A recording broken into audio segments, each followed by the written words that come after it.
لقد كان لكم في رسول الله أسوة حسنة لمن كان يرجو الله واليوم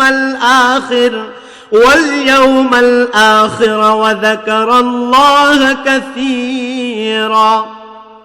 تم کو پیغمبر خدا صلی اللہ علیہ وسلم کی پیروی کرنی بہتر ہے، یعنی اس شخص کو جسے خدا سے ملنے اور روز قیامت کے آنے کی امید ہو اور وہ خدا کا ذکر کثرت سے کرتا ہو۔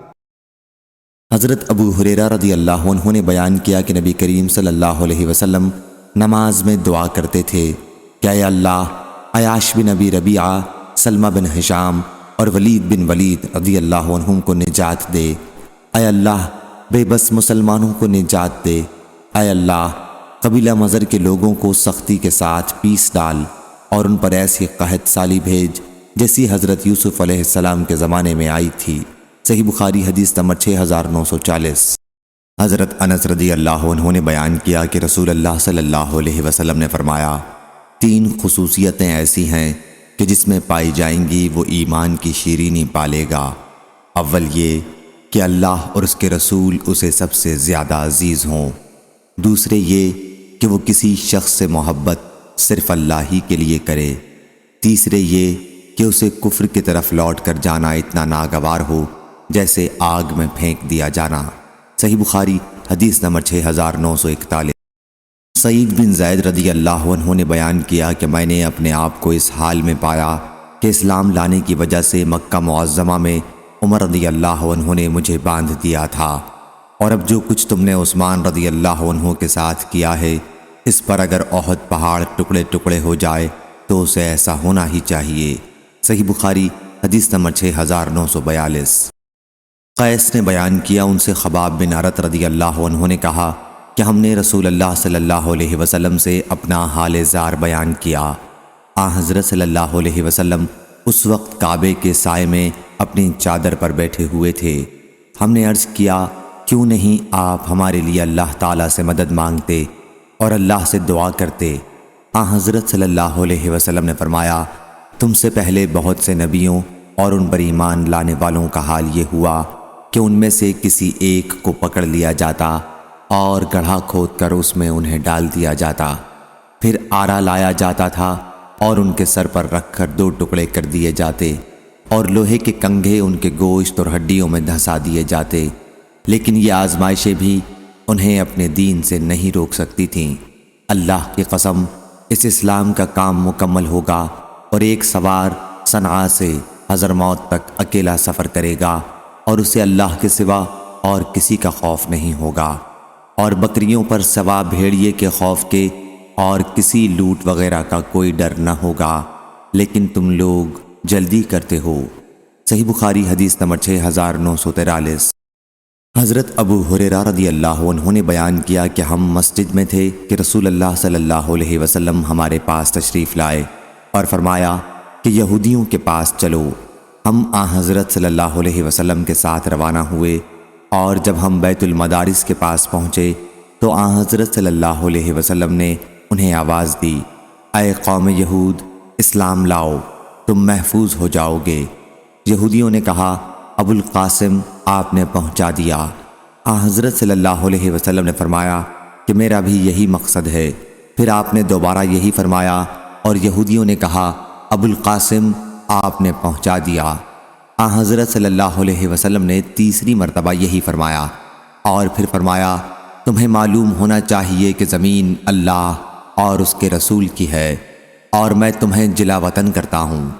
بس تم میں سے جس کے پاس مال ہو اسے چاہیے کہ جلا وطن ہونے سے پہلے اسے بیچ دے، ورنہ جان لو کہ زمین اللہ اور اس کے رسول کی ہے۔ صحیح بخاری حدیث نمبر 6944۔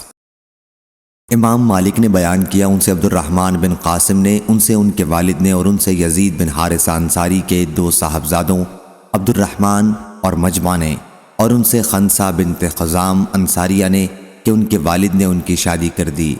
ان کی ایک شادی اس سے پہلے ہو چکی تھی اور اب بیوہ تھیں۔ اس نکاح کو انہوں نے ناپسند کیا اور نبی کریم صلی اللہ علیہ وسلم کی خدمت میں حاضر ہو کر اپنی ناپسندیدگی ظاہر کر دی، تو حضرت صلی اللہ علیہ وسلم نے اس نکاح کو فسخ کر دیا۔ صحیح بخاری حدیث نمبر 6945۔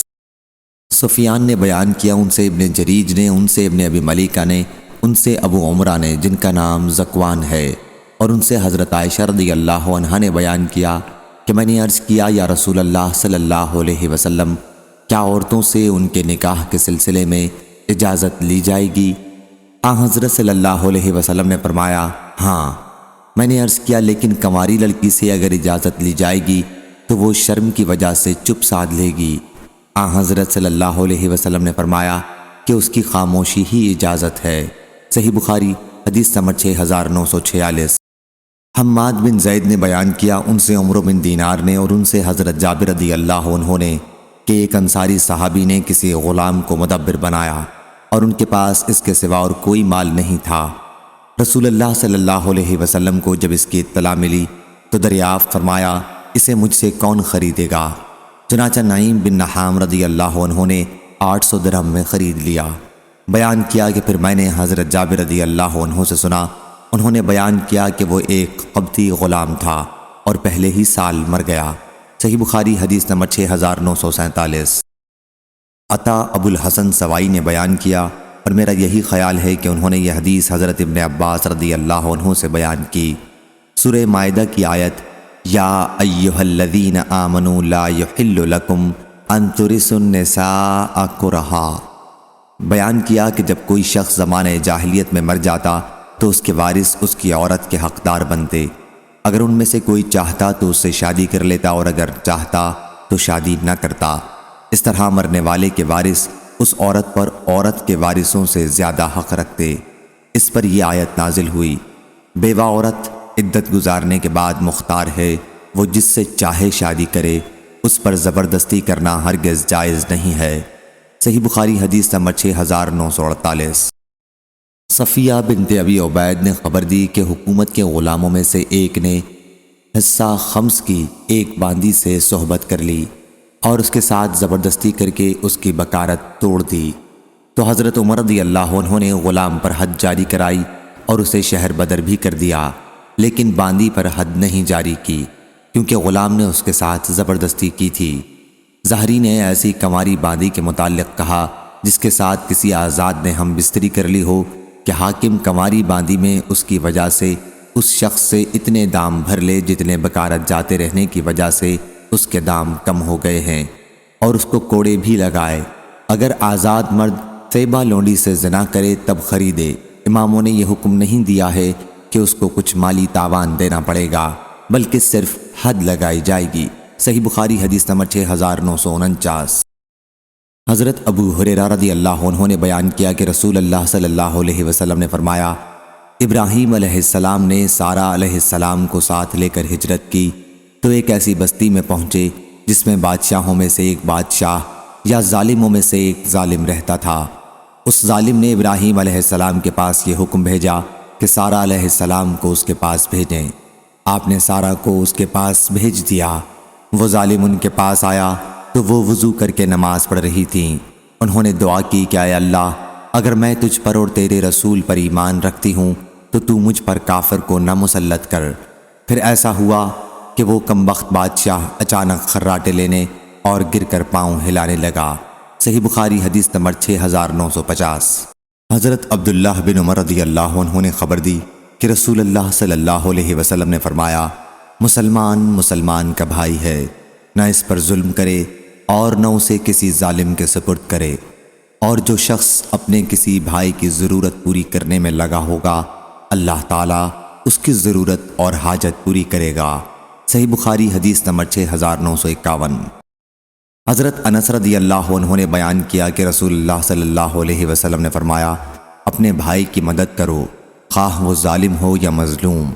ایک صحابی رضی اللہ عنہ نے عرض کیا، یا رسول اللہ صلی اللہ علیہ وسلم، جب وہ مظلوم ہو تو میں اس کی مدد کروں گا، لیکن آپ کا کیا خیال ہے جب وہ ظالم ہوگا پھر میں اس کی مدد کیسے کروں؟ حضرت صلی اللہ علیہ وسلم نے فرمایا کہ اس وقت تم اسے ظلم سے روکنا، کیونکہ یہی اس کی مدد ہے۔ صحیح بخاری حدیث نمبر 6952۔